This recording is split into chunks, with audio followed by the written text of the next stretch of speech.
தயவு செய்து இந்த செய்தி உங்கள் கணவனை கேட்க வைத்து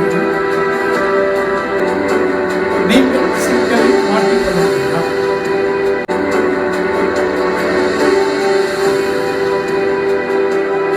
உங்கள் அனைவருக்கும் வணக்கம்.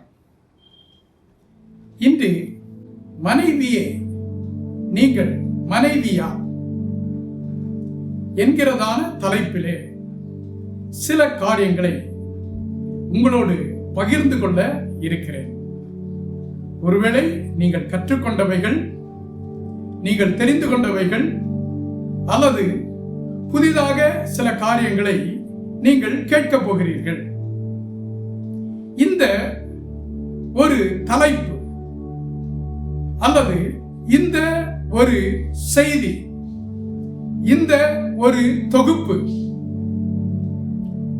எல்லா கடவுளையும் பின்பற்றுகிறதான மக்களுக்கு, பெண்களுக்கு பொருந்துகிறதாக இருக்கிறது. நீங்கள் முருகப்பெருமானை வழிபடலாம், நீங்கள் அல்லாவை வழிபடலாம், நீங்கள் இயேசுவை வழிபடலாம். நீங்கள் யாராக இருந்தாலும் எல்லா சமயத்தை பின்பற்றுகிறதான பெண்களுக்கும் இது பொருந்துகிறதான ஒரு காரியம். குறிப்பாக திருமண வயதில் உள்ளதான பெண்கள், திருமணமான பெண்கள் மாத்திரம் இந்த காணொளியை பாருங்கள். மற்றவர்கள் நீங்கள் பார்க்க வேண்டிய கட்டாயம் இல்லை.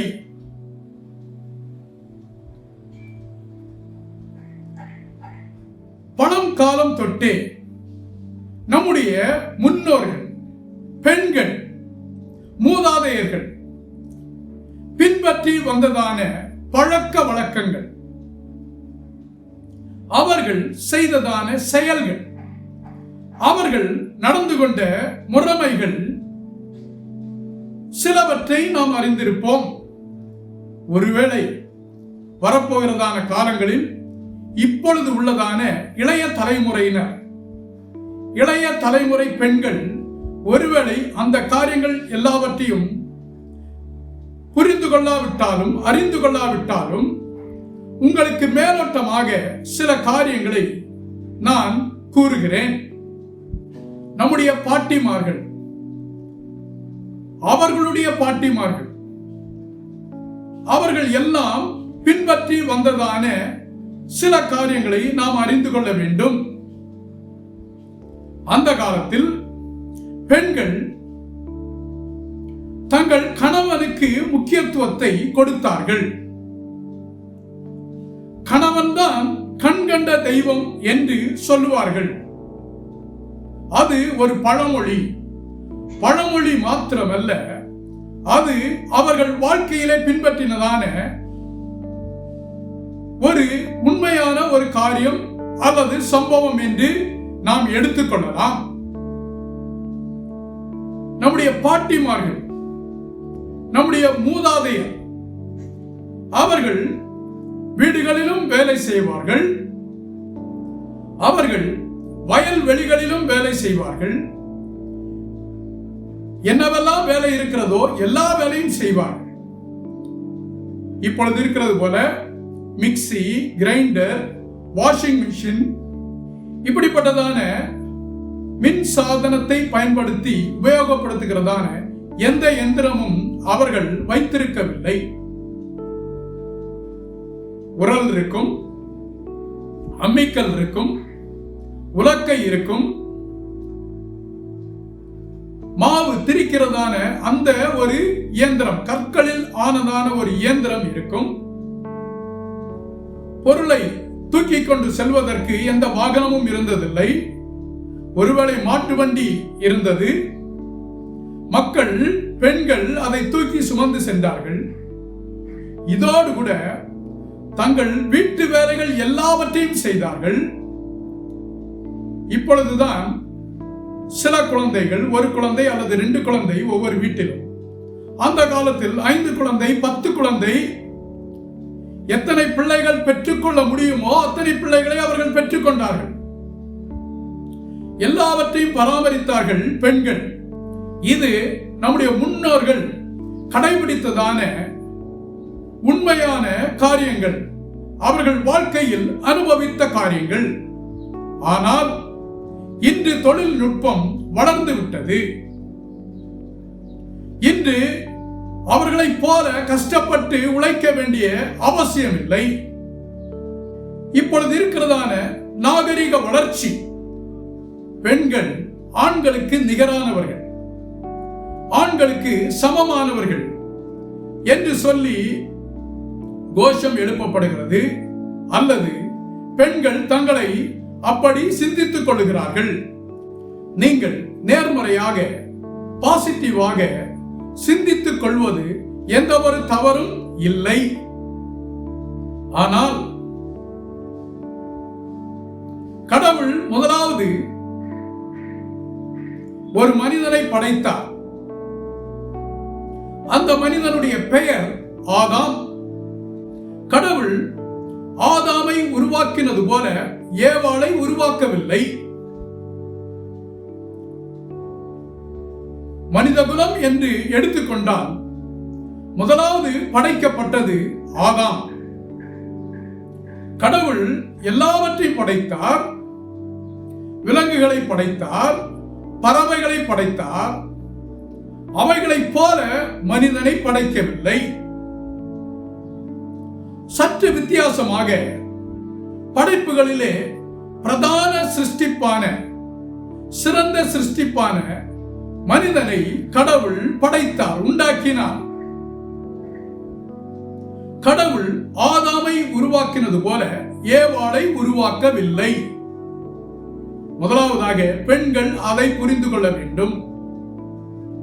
நாம் காண்கிற எல்லாவற்றையும், அண்ட சராசரங்களையும் படைத்த கடவுளால் ஆதாமை எப்படி சிருஷ்டித்தாரோ, படைத்தாரோ, அதை போல ஏவாளையும் சிருஷ்டித்திருக்க முடியும். ஆனால் கடவுள் அப்படி செய்யவில்லை என்பதை முதலாவதாக பெண்கள் புரிந்து கொள்ள வேண்டும். மனைவியானவள் தன்னுடைய கணவனிடத்தில் எப்படி நடந்து கொள்ள வேண்டும், வேதாகமம் என்ன சொல்லுகிறது என்கிறதான சில காரியங்களை நான் உங்களோடு பகிர்ந்து கொள்ள போகிறேன். நான் ஆரம்பத்தில் சொன்னேன், எல்லா மனிதர்களுக்கும் இது பொருந்தும். எந்த கடவுளையும் வழிபடுகிறவர்களையும் இதை நீங்கள் கேட்கலாம். வேதாகமத்தில், பரிசுத்த வேதாகமத்தில், பைபிளில் என்ன சொல்லி இருக்கிறது என்கிறதான ஒரு காரியத்தை நாம் சற்று ஆராய்வோம். இது எல்லாருக்கும் பொருந்தக்கூடியதான ஒன்று. நீங்கள் இதை கேட்கும் பொழுது புரிந்து கொள்வீர்கள். கணவனுக்காகவே மனைவி என்பதை முதலாவது புரிந்து கொள்ள வேண்டும். மணவாளனுக்காகவே மணவாட்டி சிருஷ்டிக்கப்பட்டால், பரம மணவாளனுக்காக சபையாகிய மணவாட்டி தன்னை ஆயத்தப்படுத்திக் கொண்டிருக்கிறாள். பரம மணவாளன் தன்னுடைய மணவாட்டி எப்படி இருக்க வேண்டும் என்று விரும்புகிறாரோ அதை போல இருக்க வேண்டும் என்று சபையாகிய மணவாட்டி தன்னை ஆயத்தப்படுத்திக் கொண்டிருக்கிறாள். மணவாளன் விரும்புகிற அளவிற்கு மணவாட்டி தன்னை ஆயத்தப்படுத்திக் கொள்ள வேண்டும். தேவனுடைய சிருஷ்டிப்புகளில் பிரதானமான சிருஷ்டிப்பு மனிதன். மனிதனை படைத்த பின்பு கடவுள் சொன்னார், இறைவன் சொன்னார், படைத்தவன் சொன்னார், இவனுக்கு ஏற்ற துணையை உண்டாக்குவேன் என்று கடவுள் கூறினார். அவ்வாறு கூறிய பின் அவர் தான் படைத்ததான காட்டு மிருகங்கள், நாட்டு மிருகங்கள், பறவைகள் எல்லாவற்றையும் அவனிடத்தில் கொண்டு வந்தார். அவன் எல்லாவற்றிற்கும் பெயரிட்டான். கடவுள் நினைத்தார், இவைகள் எல்லாம் அவனுக்கு துணையாக இருக்கும் என்று ஒருவேளை நினைத்திருக்க கூடும்.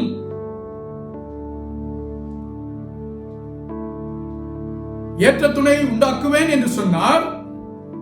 இது வேதாகமத்தில் ஆதியாகமம் 2ஆம் அதிகாரம் 18ஆம் வசனத்திலிருந்து 24ஆம் வசனம் வரைக்கும் கொடுக்கப்பட்டிருக்கிறது. அவைகளை நாம் கொஞ்சம் தெளிவாக நாம் பார்க்கலாம். 18வது வசனத்தில் அவனுக்கு ஏற்ற துணையை உண்டாக்குவேன். 19வது வசனத்தில் எல்லாவற்றையும் கடவுள் அவனிடத்திலே கொண்டு வந்தார். 18ஆம் வசனம் ஏற்ற துணையை உண்டாக்குவேன். 19ஆம் வசனம் எல்லாவற்றையும் அவனிடத்தில் கொண்டு வந்தார். 20ஆம் வசனம் சொல்லுகிறது ஆதாமுக்கோ ஏற்ற துணை இன்னும் காணப்படவில்லை. அவனுக்கு ஏற்ற துணையாக கடவுள் படைத்ததான எதுவுமே காணப்படவில்லை. ஏற்ற துணை என்றால் என்ன அர்த்தம்? உதவியாளர், சப்போர்ட்டர், ஹெல்பர், அசிஸ்டன்ட், PA என்று நிறைய காரியங்களை நாம் சொல்லிக்கொண்டே போகலாம். உதவி செய்யக்கூடியதான ஒரு நபர் உதவியாளர், துணையாளர். துணையாளர் எப்பொழுதுமே இணையானவர் அல்ல. நம்ம காவல்துறையில கூட பார்த்தீங்கன்னா ஜாயிண்ட் கமிஷனர் என்று இருப்பார்கள், இணை ஆணையாளர்கள் இருப்பார்கள். ஆனால் அவர்கள் ஆணையாளருக்கு நிகரானவர் அல்ல. ஆணையாளருக்குரியதான எல்லா அதிகாரமும் பொருந்தியவர்கள் அல்ல. இணை ஆணையாளர்கள் ஆணையாளர் என்ன சொல்லுகிறாரோ அதை கேட்டு செய்ய வேண்டும். அதை போல துணையாக படைக்கப்பட்டதான மனுஷி, மனைவி, தலைவன், புருஷன், கணவன் என்ன சொல்லுகிறாரோ அவருக்கு உதவியாக படைக்கப்பட்டிருக்கிறார்கள். தலைவர் இல்லாவிட்டால் உதவியாளர்களுக்கு வேலையே இல்லை. தலைவர் இல்லாவிட்டால் அசிஸ்டன்ட் என்கிறதான ஒரு காரியம் அவசியமே இல்லை. துணையாளர் என்கிறதான ஒரு தேவையே இல்லை. இதை நாம் நன்றாக புரிந்து கொள்ள வேண்டும். சரி, கடவுள் பார்த்தாரு, எதுவுமே இவருக்கு ஏற்ற துணையாக இல்லை. 21ஆம் வசனம் சொல்லுகிறது கடவுள் படைத்த இறைவன் தெய்வம் ஆதாமுக்கு அயர்ந்த நித்திரையை வரப்பண்ணினார். அவர் நித்திரையை வரப்பண்ணி அவனுடைய விலா எலும்பிலிருந்து ஒன்றை எடுத்து அதை மனுஷியாக, ஏவாளாக அவர் சிருஷ்டித்தார். சிருஷ்டித்த பின் ஆதாமிடத்திலே அவர் கொண்டு வந்தார். முதல்ல நாம பார்த்தோம், தான் படைத்ததான மிருகங்கள், பறவைகள் எல்லாவற்றையும் ஆதாமிடத்தில் கொண்டு வந்தார். அவைகளுக்கு அவன் பெயரிட்டான். இப்பொழுது ஆதாமுடைய விலாவிலிருந்து எடுத்ததான ஒரு மனுஷியை கடவுள் அவனிடத்தில் கொண்டு போகிறார். வசனம் சொல்கிறது அவைகள் எல்லாம் ஏற்ற துணையாக இல்லை. ஆனால் ஏவாளை கொண்டு போன பின்பு சொன்னாங்கல்ல, ஒரே ஜம்ப் தான். ஆதாம் ஒரே ஜம்ப் அடிச்சிட்டார். இவள் மனுஷனிலிருந்து எடுக்கப்பட்டபடியால் மனுஷி எனப்படுவாள். அவளுக்கு மனுஷி என்று பெயர் கொடுத்தான். 23ஆம் வசனம் சொல்கிறது அப்பொழுது ஆதாம், இவள் என் எலும்பில் எலும்பும் என் மாம்சத்தில் மாம்சமுமாய் இருக்கிறாள். கடவுள் படைத்ததான வேறு எந்த காரியத்திற்கும் ஆதாம் அப்படி ரெஸ்பாண்ட் பண்ணல. இதற்கு மாத்திரம் வித்தியாசமாக ரெஸ்பாண்ட் பண்ணினார். மனைவியானவள் கணவனுடைய எலும்பும் மாம்சமுமாய் இருக்கிறாள்.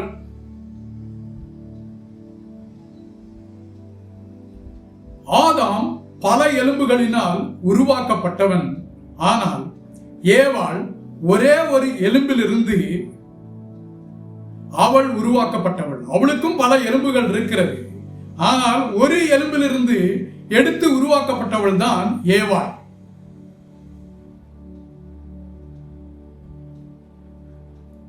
தன்னுடைய எலும்பு, தன்னுடைய மாம்சம் எதிர்த்து பேசினால், முரண்டு பிடித்தால், வாக்குவாதம் பண்ணினால் அது எப்படி இருக்கும் என்று சற்று கற்பனை செய்து பாருங்கள்,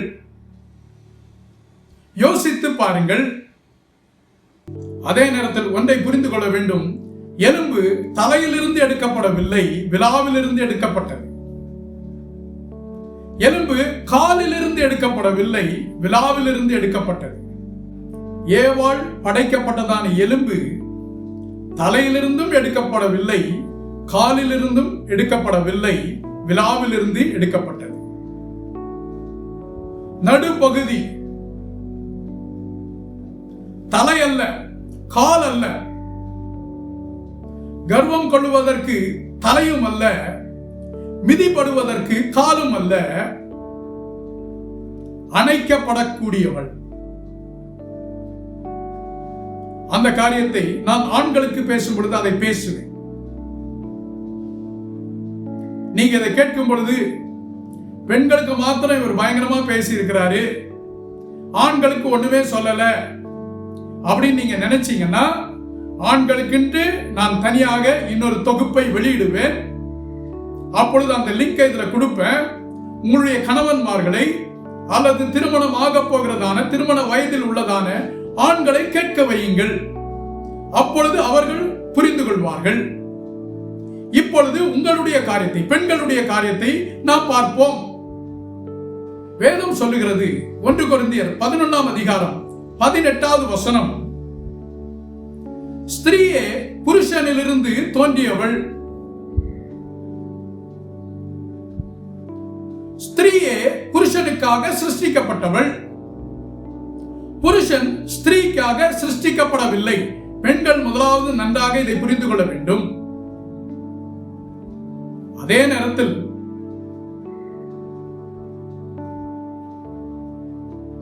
பெண்களுக்காகவும் புருஷன் சிருஷ்டிக்கப்பட்டான். ஆனால் வேதம் சொல்லுகிறதான ஒரு காரியம்,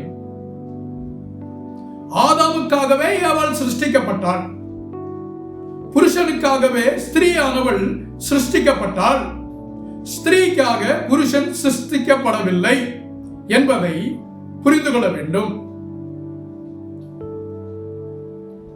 புருஷனுக்காகவே மனைவி உண்டாக்கப்பட்டாள், படைக்கப்பட்டாள். கணவனுக்காகவே மனைவி படைக்கப்பட்டாள். கணவனுக்காக மனைவி படைக்கப்படவில்லை என்று வேதம் சொல்லுகிறது. அதே நேரத்தில் நாம் ஒன்றை புரிந்து கொள்ள வேண்டும், மனைவிக்காகவும் கணவன் படைக்கப்பட்டிருக்கிறார் என்பதை புரிந்து கொள்ள வேண்டும். ஆனால் வேதம் மிக தெளிவாக சொல்லுகிற ஒரு காரியம், கணவனுக்காகவே புருஷனுக்காகவே மனைவி சிருஷ்டிக்கப்பட்டாள். எபேசியர் 5ஆம் அதிகாரம் 22ஆம் வசனத்திலிருந்து 24ஆம் வசனம் வரைக்கும் வேதம் சொல்லுகிறது, கர்த்தருக்கு கீழ்ப்படுகிறது போல, கடவுளுக்கு கீழ்ப்படுகிறது போல மனைவிகளே உங்கள் புருஷனுக்கும் கீழ்ப்படியுங்கள். கடவுளுக்கு நீங்க எந்த அளவுக்கு முக்கியத்துவம் கொடுப்பீர்களோ அல்லது கடவுளுக்கு நீங்கள் எந்த அளவுக்கு கட்டுப்படுவீர்களோ அதை போல புருஷனுக்கும் கட்டுப்படுங்கள். கீழ்ப்படியுங்கள் என்பது கட்டளை. கட்டளை என்றால் அதை கண்டிப்பாக பின்பற்ற வேண்டும். சொல்லுவாங்கல்ல, கணவனே கண் கண்ட தெய்வம். கடவுளை ஒருவேளை நீங்கள் பார்த்திருக்க முடியாது. கடவுளுக்கு கீழ்ப்படுகிறது போல உங்கள் புருஷனுக்கு கீழ்ப்படியுங்கள். வசனம் 23 சொல்லுகிறது, அதே அதிகாரத்தில், சபைக்கு தலை கிறிஸ்து. சபை கிறிஸ்துவுக்கு கீழ்ப்படுகிறது போல மனைவியானவள் புருஷனுக்கு கீழ்ப்படிய வேண்டும். சபைக்கு தலை கிறிஸ்து. அதை போல மனைவிக்கு தலையாக புருஷன் இருக்கிறார். தலையில என்ன அர்த்தம்? முண்டோன்னு அர்த்தம். அப்படிதானே? புருஷனே மனைவிக்கு தலை. அவரே மனைவியின் சரீரத்துக்கும் ரட்சகர். வசனம் 24 பார்த்தீங்கன்னா, கர்த்தருக்கு கீழ்ப்படுகிறது போல, அந்த போல என்கிறதான வார்த்தை அண்டர்லைன், அடிக்கோடிட்டுக் கொள்ள வேண்டும். கர்த்தருக்கு கீழ்ப்படுகிறது போல எந்த காரியத்திலும் கீழ்ப்படிய வேண்டும். அப்படி என்றால் மனைவிமார்களுக்கு கொடுக்கப்படுகிறதான ஒரு கட்டளை கீழ்ப்படிதல். கீழ்ப்படிதல் என்ற வார்த்தை யாரை கீழ்ப்படிய சொல்லுகிறார்களோ கீழ்ப்படுகிறவர்களுக்கு அதிகாரம் இல்லாமல் போய்விடுகிறது, பவர் இல்லாமல் போய்விடுகிறது. கணவன் மனைவி என்கிறதான அந்த 2 காரியம் வரும் பொழுது மனைவி என்கிறவர்களுக்கு பவரே இல்லை, அல்லனா அதிகாரமே இல்லை. கணவனுக்கு மாத்திரமே அதிகாரம். வசனம் 33 சொல்லுகிறது, மனைவி கணவனிடத்தில் பயபக்தியாய் இருக்க கடவுள். இன்னைக்கு கொஞ்சம் யோசிச்சு பாருங்க, இல்ல உங்க லைஃப்லயே கொஞ்சம் சிந்தித்து பாருங்கள். கணவனை பார்த்தா பயபக்தி வருதா? அவன் கிடக்கிறான். சில ஆட்கள் பேசுவதை நான் கேட்டிருக்கிறேன். கோபம் வரும்பொழுது பேசுகிற வார்த்தைகளை கேட்டிருக்கிறேன். அவன் இவன் என்று சொல்லுவார்கள், பெயர் சொல்லுவார்கள். என்னெல்லாம் வார்த்தைகள் எல்லாம் உபயோகிக்க கூடாதோ அந்த வார்த்தைகள் எல்லாவற்றையும் உபயோகிக்கிற பெண்கள், மனைவிமார்கள் இருக்கிறார்கள். நான் எல்லாரையும் சொல்லவில்லை, சில நபர்கள் அப்படி இருக்கிறார்கள். நீங்கள் அப்படிப்பட்டவர்களாக இருந்தால் உங்களை மாற்றிக்கொள்ளுங்கள். எல்லா கடவுளை கும்பிடுகிற நபர்களுக்கும் இது பொருந்தும் என்று ஆரம்பத்தில் சொன்னேன். 1 பேதுரு 3ஆம் அதிகாரம் 5ஆம் வசனம் 6ஆம் வசனம். பயபக்தி. பயபக்தி என்றால் என்ன அர்த்தம் தெரியுமா? 5ஆம் வசனத்தை நான் வாசிக்கிறேன் பாருங்க. 5 6ஐயும் வாசிக்கிறேன். இப்படியே பூர்வத்தில் தேவனிடத்தில் நம்பிக்கையாயிருந்த பரிசுத்த ஸ்திரீகளும் தங்களுடைய புருஷர்களுக்கு கீழ்ப்படிந்து தங்களை அலங்கரித்தார்கள். கீழ்ப்படிதல் என்பது தங்களை அலங்கரித்துக் கொள்வது. வெறும் ஆடை ஆபரணத்தினால் மாத்திரம் தங்களை அலங்கரித்துக் கொள்வது அல்ல.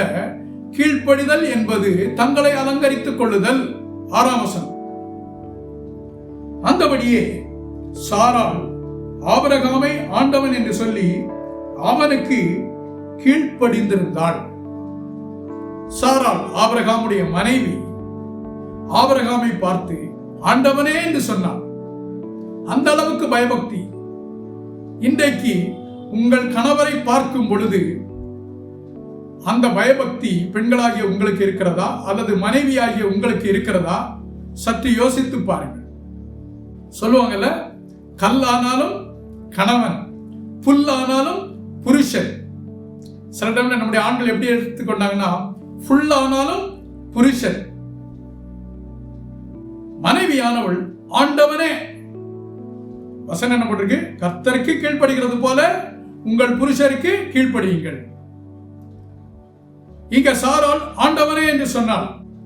இப்படித்தான் அந்த காலத்தில் உள்ளதான பெண்கள் தங்கள் கணவன்மார்களை அல்லது பெரிய ஆண்களை, தன்னுடைய வயதிலும் மூத்தவர்களை, பெரியவர்களை, ஆண்களை அவர்கள் அப்படித்தான் கனப்படுத்தி இருக்கிறார்கள்.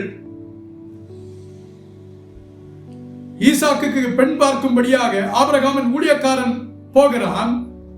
ரெபேக்காளை பார்த்து எனக்கு கொஞ்சம் குடிக்க தண்ணி கொடு என்று அவன் கேட்கிறான். முன்பின் தெரியாத ஆண், ஆனால் அவளுடைய மாறுத்தனம் என்ன தெரியுமா? ஆண்டவனே குடியும். ரூத் போவாசை சந்திக்கிறாள். சந்திக்கும் பொழுது அவள் சொல்லுகிறதான வார்த்தை, என் ஆண்டவனே உம்முடைய கண்களில் எனக்கு தயை கிடைப்பதாக. அந்நாள் தேவாலயத்துக்கு செல்லுகிறாள். அங்கிருந்ததான அந்த மத குருவை பார்த்து அல்லது ஆலயத்தின் பொறுப்பாளரை பார்த்து, ஆலயத்தின் ஆசாரியரை பார்த்து, ஆண்டவனே என்னை பேலியாளின் மகளாக எண்ண வேண்டாம். சாமுவேல் பிறந்தான். சாமுவேலை கொண்டு வந்து அவள் சொல்லுகிறாள், ஆண்டவனே இந்த பிள்ளைக்காக நான் உம்மிடத்தில் விண்ணப்பம் பண்ணினேன். பாருங்க, ஆசாரியர்கள், ஆலயத்தில் தொழுகை நடத்துகிறவர்களை பெண்கள் ஆண்டவனே என்று சொன்னார்கள். கணவனுக்கு கொடுக்க வேண்டியதான கனம் கொடுக்கப்படுகிறதா? அந்த கனத்தையும் மதிப்பையும் கணவன்மார்களுக்கு நீங்கள் கொடுத்து விட்டால், கீழ்ப்படிந்து விட்டால், குடும்பத்தில் பிரச்சனை வர்றதுக்கே வாய்ப்பில்லை. 1 கொரிந்தியர் 7ஆம் அதிகாரம் 3ஆம் வசனம், 4ஆம் வசனம், 13ஆம் வசனம் சொல்கிறது, மனைவியானவள் புருஷனுக்கு செய்ய வேண்டிய கடமைகளை செய்ய கடவள். ஒன்றை நினைத்துக் கொள்ளுங்கள், நீங்கள் உங்கள் கணவனுக்கு துணையாளர், உதவியாளர். நீங்கள் உங்கள் கணவனுடைய தலைவர் அல்ல, அவருக்கு சமமானவர் அல்ல. அவருக்கு சமமாக கடவுள் உங்களை படைக்கவில்லை. அப்படி படைத்திருந்தால் ஆதாமை எப்படி படைத்தாரோ அதை போல ஏவாளையும் படைத்திருப்பார். கடவுள் ஆனால் ஏவாளை அப்படி படைக்கவில்லை. ஆதாமின் விலாவிலிருந்து எடுத்து படைக்கப்பட்டவள். ஆதாமுடைய எலும்பு, ஆதாமுடைய மாம்சம், தன்னுடைய எலும்பு அவனை கொட்டக்கூடாது, குட்டக்கூடாது, குத்தக்கூடாது. சில டைம்ல யோசிக்கிறோம், எலும்புல இருந்து படைச்சதுனாலதான் எலும்பு குத்துக்கிறதோ தெரியல. மனைவியானவள் புருஷனுக்கு செய்ய வேண்டிய கடமைகளை செய்ய கடவுள். உங்களுடைய புருஷன் நீங்கள் என்னவெல்லாம் செய்ய வேண்டும் என்று எதிர்பார்க்கிறாரோ எல்லாவற்றையும் அவருக்கு செய்யுங்கள். காரணம், நீங்கள் அவருடைய துணையாளர். கணவனை, பிள்ளைகளை, வீட்டை கவனித்தல் இதெல்லாம் மனைவியுடைய கடமை. கடமை என்பது பிடித்தாலும் பிடிக்காவிட்டாலும் செய்கிறது, கட்டாயம் செய்ய வேண்டிய ஒன்று. அதுதான் கடமை. கடமை என்பது விரும்பினாலும் விரும்பாவிட்டாலும் செய்வது. வசனம் 4 சொல்லுகிறது, மனைவி தன்னுடைய சரீரத்திற்கு அதிகாரி அல்ல. மனைவியினுடைய சரீரத்திற்கு உங்கள் புருஷனே அதிகாரி. 13ஆம் வசனம் சொல்லுகிறது, மனைவியானவள் தன் புருஷனை விட்டு பிரிந்து போகக்கூடாது. கணவன் மனைவி உறவுக்குள்ள டிவோர்ஸ் என்ற வார்த்தையை, விவாகரத்து என்கிறதான வார்த்தையே வரக்கூடாது. வேதாகமம் பிரிந்து போகக்கூடாது என்று சொல்லுகிறது. அப்படி என்றால் கீழ்ப்படிதலும் கடமையும் செய்யப்படுகிற இடத்தில் பிரிவு என்கிறதான ஒரு காரியத்துக்கு வேலையே இல்லை. வேதம் அனுமதிக்கவில்லை. பேச்சுக்கு கூட நான் டைவோர்ஸ் பண்ணிடுவேன் சொல்லாதீங்க.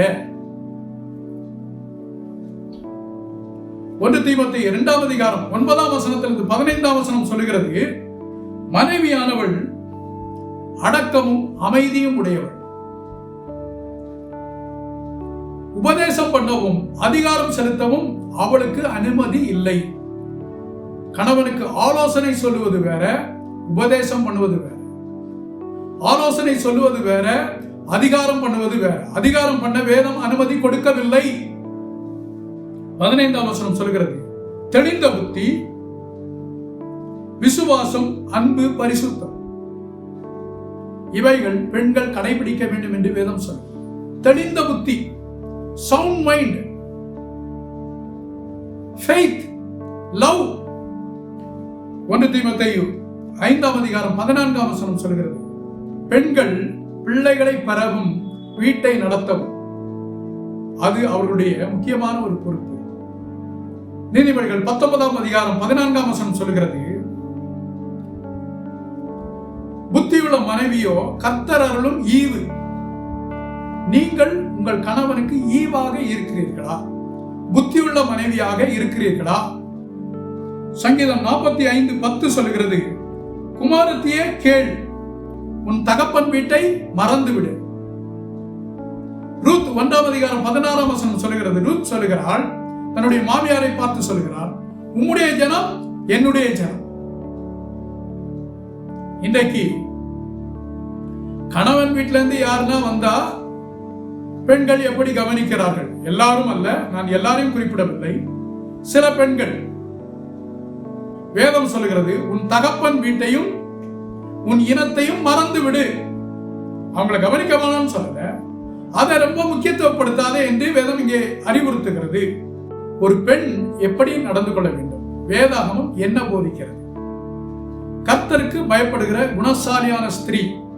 சில காரியங்களை நான் வேகமாக உங்களோடு சொல்லுகிறேன்.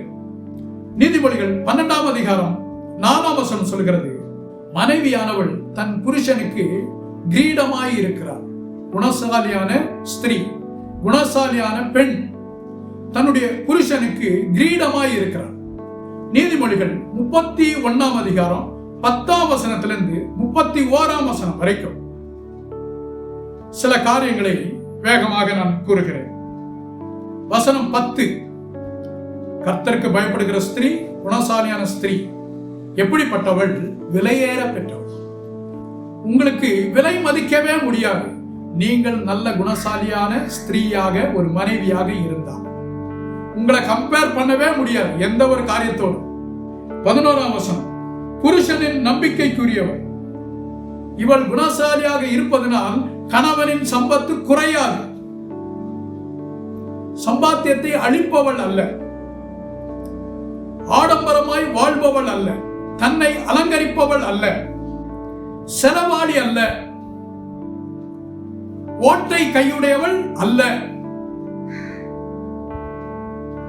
நீதிமொழிகள் 19ஆம் அதிகாரம் 14ஆம் வசனம் சொல்லுகிறது, புத்தியுள்ள ஸ்திரீ தன் வீட்டை கட்டுகிறாள். புத்தியுள்ள ஸ்திரீ, குணசாலியான ஸ்திரீ. 12ஆம் வசனம், நன்மை செய்கிறவள், யாருக்குமே தீமையை நினைக்காதவள், தன்னுடைய குடும்பத்தாருக்கு, தன்னுடைய கணவனுக்கு, கணவன் வீட்டாருக்கு, தன்னுடைய பிள்ளைகளுக்கு தீமையே நினைக்காதவள். வசனம் 13 19 வசனம் வரைக்கும், சுறுசுறுப்பானவள், வேலை செய்கிறவள், உழைக்கிறவள். இப்ப கேக்குறாங்க, நான் வேலை செய்யணுமா? சில டைம்ல சொல்லுவாங்க, அந்த காலத்துல பெண்கள்லாம் வேலை செய்யல, இப்ப நாங்க ஆபீஸ்க்கு போறோம், வேலை செய்யறோம், என்னுடைய கணவனுக்கு ஈக்குவலா நான் சம்பாதிக்கிறேன், ஏன் அவரை விடவே நிறைய சம்பாதிக்கிறேன், அப்ப அவர் வீட்டுல வேலை செய்யக்கூடாதா? அவர் நான் சொல்றதை செய்யக்கூடாதா? இல்ல, அந்த வேலைக்கே வேதாகமும் இடம் கொடுக்கவில்லை. இங்க அந்த காலத்தில் உள்ளதான ஸ்திரீகள் நிறைய வேலை செய்திருக்கிறார்கள். அதனாலதான் நான் ஆரம்பத்தில் சொன்னேன், நம்முடைய பாட்டிமார்கள், நம்முடைய மூதாதைய பெண்கள், அவங்க வேலை செஞ்ச மாதிரி வேலை செய்யவே முடியாது. அவ்வளவு வேலையும் செஞ்சு அத்தனை பிள்ளையும் பெற்று தன்னுடைய கணவனையும் தன்னுடைய வீட்டையும் நன்றாக கவனித்துக் கொண்டார்கள். இங்க குணசாலியான ஸ்திரீ சுறுசுறுப்பானவள், வேலை செய்கிறவள், எல்லாருக்கும் முன்பாக அவள் வேலையை முடித்து விடுவாள். அப்படி என்றால் தூங்க போறதும் மனைவிதான் கடைசி, காலையில் எழுப்புறதுல முதல் ஆளும் மனைவிதான். இந்த காலத்து பெண்கள் எப்படி சொல்றாங்க, புருஷனை புரு பிளஸ் சன், புருஷன் அப்படின்னு பிரிக்கிறாங்க. ஏன்னா அதுக்கு அர்த்தம் என்ன தெரியுமா? சன், சூரியன் உதிக்கிறதுக்கு முன்னமே கணவன் எழுந்திருந்து ப்ரூ காஃபி போட்டு கொடுக்கணும். இந்த காலத்து பெண்கள் எதிர்பார்க்கிற ஒரு காரியம். ஆனால் குணசாலியான ஸ்திரீ அப்படிப்பட்டவள் அல்ல. சூரிய உதயம் வருவதற்கு முன்பதாகவே இவள் உதிக்கிறவள், தன்னுடைய வேலைகளை முடிப்பவள், ஆகாரம் கொடுப்பவள், பசியாற்றுபவள், சம்பாதிப்பவள், சேர்த்து வைக்கிறவள், கடின உழைப்பாளி, ஏழைகளுக்கு உதவி செய்பவள், குடும்பத்தை பாதுகாப்பவள், வீட்டு காரியத்தின் மேல் கண்ணோக்கமாய் இருப்பவள், மேனேஜர். மனைவியினுடைய வேலை என்ன? மேனேஜர் ரோல், மேனேஜ் பண்ணணும் குடும்பத்தை. எதிர்காலத்தை பற்றி சிந்திப்பவள், தன்னுடைய கணவனுடைய எதிர்காலம், தன்னுடைய பிள்ளைகளுடைய எதிர்காலம், இவைகளை பற்றி சிந்திப்பவள் தான் குணசாலியான ஸ்திரீ. வசனம் 26 சொல்லுகிறது, ஞானம் உள்ளது. அவள் வாய் திறந்தாலே ஞானம் தான் இருக்கும். சில வீட்டுல சொல்றதை கேட்டிருக்கிறேன், ஐயோ அவ வாய் திறந்தாலே பேச முடியாதுப்பா. உங்க கணவர் அப்படி சொல்றாரா? உங்க பிள்ளைங்க அப்படி சொல்றாங்களா? எங்க அம்மா வாய் திறந்தாலே அவ்வளவுதான். குணசாலியான ஸ்திரீயை வேதம் எதிர்பார்க்கிறது. 29ஆம் வசனம், கணவனால் புகழப்படுபவள், பிள்ளைகளால் பாராட்டப்படுபவள். உங்கள் பிள்ளைகளும் உங்கள் கணவனும் கடைசியாக எப்பொழுது உங்களை பாராட்டி இருக்கிறார்கள்? பெண்கள் சொல்லலாம், ஐயோ அவரா பாராட்டவே மாட்டாருப்பா, அவருக்கு மனசே வராது, வாய் திறந்து முத்து கீழே விழுந்துரும். பிள்ளைங்களா எவ்வளவு செஞ்சாலும் அதுங்களுக்கு திருப்தியே வராது. ஆனால் குணசாலியான ஸ்திரீ கணவனும் பிள்ளைகளும் பாராட்டுவார்கள் என்று வேதம் சொல்லுகிறது. அப்படி என்றால் குணசாலியான ஸ்திரீ கர்த்தருக்கு பயப்படுகிற ஸ்திரீ என்று வேதம் குறிப்பிடும் பொழுது, கர்த்தருக்கு பயப்படாத ஸ்திரீயும் இருக்கிறாள், குணசாலியற்ற ஸ்திரீயும் இருக்கிறாள். கர்த்தருக்கு பயப்படாத குணசாலி அல்லாத ஸ்திரீ அப்படியே ஆப்போசிட், சண்டைக்காரி, புத்தியற்றவள். அதுல என்னெல்லாம் சொல்லப்பட்டிருக்கிறதோ அப்படியே ஆப்போசிட்டா நீங்க திருப்பி கொடுங்க. உங்களை செக் பண்ணி பாருங்க, நீங்க எப்படிப்பட்ட ஸ்திரீயாக இருக்கிறீர்கள். நீதிமொழிகள் 18ஆம் அதிகாரம் 22ஆம் வசனம் சொல்கிறது, மனைவியை கண்டடைகிறவன் நன்மையை கண்டடைகிறான். உங்க கணவர் உங்க மூலமா நன்மையை அனுபவித்துக் கொண்டிருக்கிறாரா? நன்மையை யாராவது அனுபவித்துக் கொண்டிருந்தால் அந்த நன்மையை ஒருபோதும் விட மாட்டார்கள். நீங்கள் உங்கள் கணவனுக்கு நன்மையாகவே இருக்கிறீர்களா? நன்மை செய்கிறவர்களாகவே இருக்கிறீர்களா? ஒருவேளை தீமை செய்யாதவர்களாக இருக்கலாம், ஆனால் நன்மை செய்யுங்கள். காரணம், குணசாலியான ஸ்திரீ நன்மை செய்கிறது. 1 கொரிந்தியர் 7ஆம் அதிகாரம் 34ஆம் வசனம் சொல்கிறது, மனைவியானவள் தன்னுடைய கணவனுக்கு எப்படி பிரியமாய் இருக்கலாம் என்று சிந்திக்கிறார். நீங்க உங்க கணவனுக்கு எப்படி பிரியமாய் இருக்கலாம் என்று சிந்திக்கிறீர்களா? நீங்க செய்கிற எல்லா காரியத்திலும் அவர் பிரியப்படுகிறாரா?